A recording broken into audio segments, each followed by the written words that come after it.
কিছু বলুন। আসলে ভাই কি বলবো, ধ্বংস করছে। শেখ মুজিব তাকে আমরা দেশপ্রেমিক বলে, সে ৭১-এর পূর্বে দেশপ্রেমিক ছিল, কিন্তু ৭১ পরবর্তী সময়ে তাদের যে আওয়ামী লীগ পরিবারের শেখ পরিবারের কার্যকলাপ, সেই কার্যকলাপে দেশপ্রেমিকের কোনো উদাহরণ পাওয়া যায় না।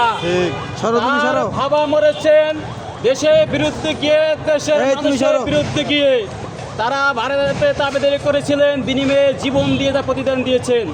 তার মেয়ে পুনরায় ক্ষমতায় এসে মানুষের কাছে গিয়ে ভোট ভিক্ষা চেয়েছেন যে আমার বাবা যে ভুল করেছেন, আমি সেই ভুল সংশোধন করতে চাই, আমাকে একবার সুযোগ দিন।